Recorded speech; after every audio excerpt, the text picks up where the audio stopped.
Hey guys, Sam here. Welcome back to Samcraft and welcome to another video of the big project series of me building my own workshop from the ground up.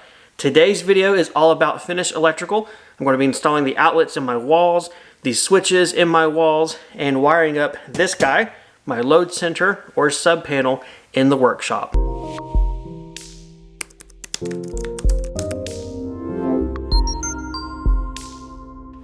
As we get started in this video, I want it to be extremely clear, if it's not just glaringly obvious anyway, and that, yes, is that I am not a pro. Consider this an educational or entertaining video and definitely not a how-to. I am not a licensed electrician, and what you're seeing me do, while I am comfortable with, may not be exactly what you should or should not do.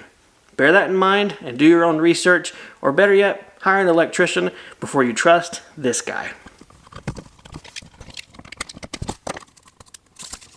So I'm going to take a second and address the elephant in the room. What you are seeing, how my electrical boxes stick out from the wall.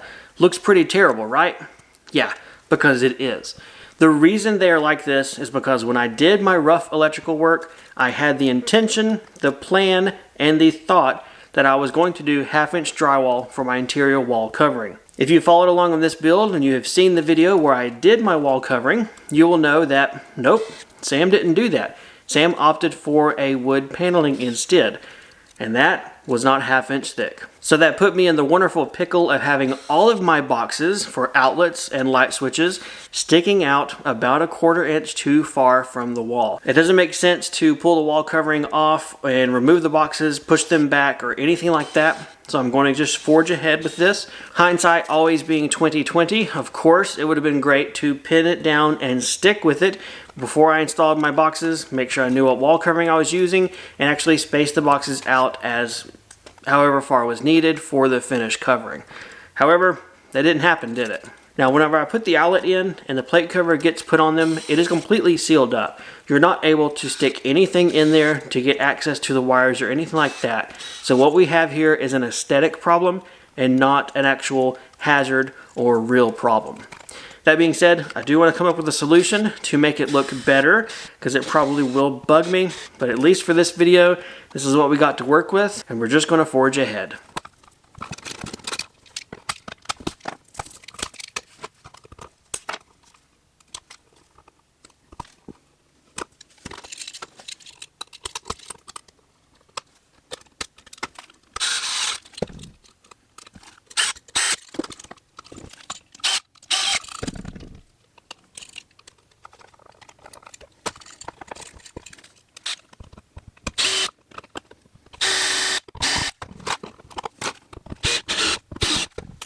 I can hear you guys. Sam, you've installed your outlets upside down. As if the boxes being sticking out from your wall wasn't bad enough. Now you're putting your outlets in upside down? I'm about to just click off this video, man, because things are going crazy. Well, hear me out. Depending on the research you do, and if you look around in commercial areas in the US, you will probably most commonly see outlets oriented in this direction as well. While it is very uncommon to see them oriented in this direction in homes, in areas where you're dealing with machinery, commercial spaces, or probably anywhere else, most of the time you see them installed this way. There's a lot of different opinions and technical guidance and things you can read about why to do this. The number one reason I'm doing that in here is because I have machinery, and a lot of times those plugs or cords on the machinery is designed to plug in with it in this orientation. And I also figured, why not? It's another way to install it. Maybe it'll ruffle some feathers. I think it'll be fine in the end. It's, you know, according to some people, the correct way. According to others, the incorrect way. But it's just the way I decided to install them. Alright guys, I'll walk you through wiring up this outlet. Keep in mind that I'm not a professional electrician. I've done a lot of electrical work. Everything's fine. It's passed inspections in the past. But I'm not an electrician. So just keep that in mind. Alright, first thing I'll do, pull all my wire out, make sure it is out straight, and then I use a utility blade. I make a slice on the top, slice on the bottom, and just pull the wire jacket off. If you do this method, be very careful you don't go too deep. You don't want to cut your wire jackets. But if you get it right, it is a huge time saver. So do what I did. I practiced a lot on some scrap wire, and then when it came time, I've got it down pat, and so far it's worked out pretty good. With the wires stripped off, in this case we just have one set of wires coming in, so this is a very easy outlet to wire. I usually put my hand on this to gauge about a 4-inch width to leave. Then I come out here and go ahead and snip them off. You don't want too long of wires left over for your outlet. I then move my white and black wire out of the way, take my ground, go ahead and curl over the hook on it, just like that, and then we strip off the ends of my wires. Depending upon how you wire your outlet, you will have different or varying lengths of wire to strip off. If you have a question on the back of your outlets, almost all of them will have a wire strip gauge on the back. These outlets are what are called, I believe, side wire or something like that. You don't have to curl hooks in the white and black wires like I do with the ground, but these are designed for that. These are not the back wire where you just push to connect. These are different. These are more, honestly, more expensive but better quality outlets. These have clamps in here. As you tighten the screws, they clamp the wire. But what that also means is it's super easy to wire these together. It doesn't take a lot of skill, and it's my preferred outlet style. First thing I want to do is hook up my ground wire. So I bring it over like that, and instead of leaving it open, I then crimp this loop down to make pretty much a ring on the end. Then using my drill, I have a square bit in here, or a Robertson bit. I just snug it down, nothing crazy just yet. Now I'll separate my white and black wires to their sides. If you have a question, you have silver screws and gold screws. Gold goes to black, silver goes to white. But usually outlets will also be labeled with that. So go ahead and take this, push it into its designated hole where it will clamp it. Hold it into place so no copper is shown. Tighten down this screw. And then I'm also going to snug down this one just because I like to have it so that it's not loose flopping around. I always like to snug those other screws down even if they're not used. Turning the outlet over, we're going to put the black wire into its spot. Then snug this one down. And this one. Then using my screwdriver, I tighten all these down by hand.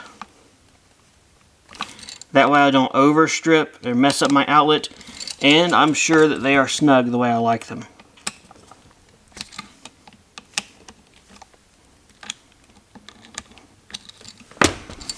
With that done, it's a matter of folding my wires. So I tend to fold the outlet up first, then putting my finger back here, fold it this way, and then push the wire down. Basically, just fitting it in the box however you can. Because as I showed you that, then this one of course is going to go wonky. But that's okay. The biggest thing you want to make sure is you don't have any wires touching your terminals or screws on the side. The one you really got to watch out for is your ground wire. As long as it's back there, you're good. Then using my same drill with the square bit, I go ahead and walk the outlet into its box.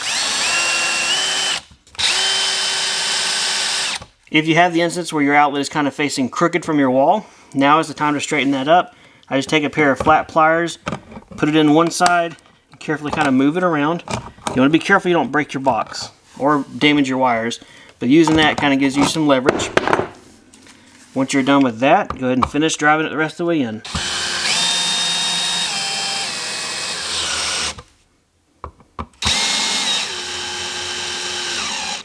Be very careful not to over torque these because you will strip out your plastic box. Once that's done, we put our outlet plate over, or our plate cover. Tighten it down by hand. And then we're done.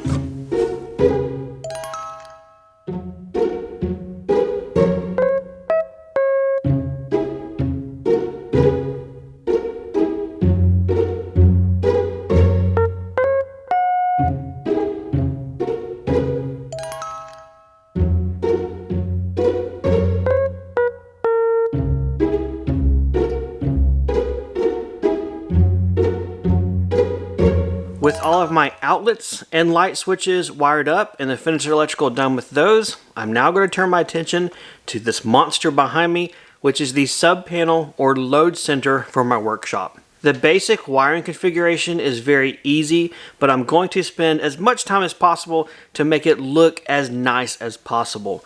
So let's go ahead and sit you guys here beside me. We'll probably go through this really quickly, time lapse. Maybe you can enjoy me obsessing over wire management and making everything look pretty. And once it's done, or I get to a stopping point, I'll talk to you guys and do some show and tell and explaining and that kind of stuff.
Sub panel is done.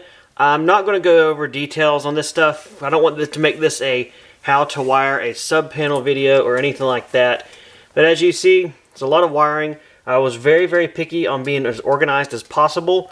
I left little wire jackets with some labels on them for any kind of labeling and service with the panel off like it is. But I'm about to put the panel on, which is also labeled just like all of these labels and stickers say already. As you can also tell, this panel is just about maxed out. I have 4 more small breaker spots up here and then 2 large regular size breaker spots down there before it is no room. Time to get another panel. But I don't foresee filling this out any more than what I've done, and if I do, I still have a little bit of room to grow. So I think I'll be okay.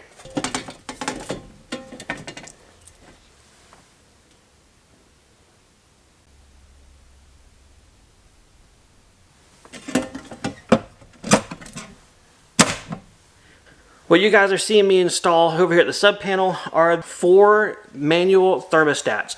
These are put in place to control the heaters that will be installed in my ceiling.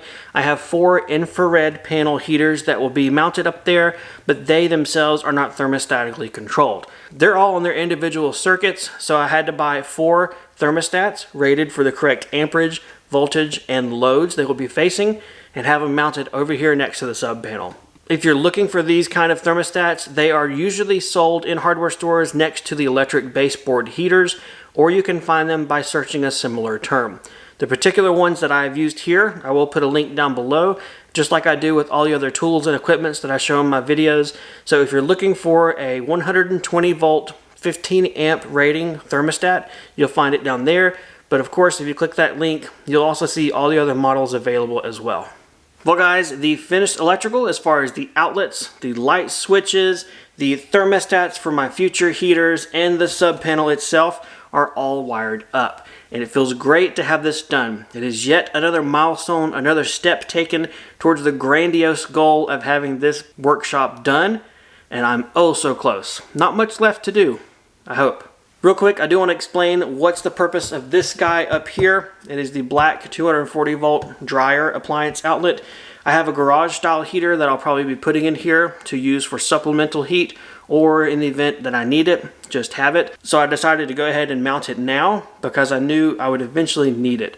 In my last video where I did the rough electrical, I talked about what to do with these wires up here, and for now I'm going to leave it as is. This is acceptable where I live to have it in this area for a workshop or garage setting. Actually, in a lot of homes, if you go in their basements or the utility areas, you'll see this exact same setup. That being said, remember, this guy is not a pro, so don't take my word as advice or guidance. Always do your own research.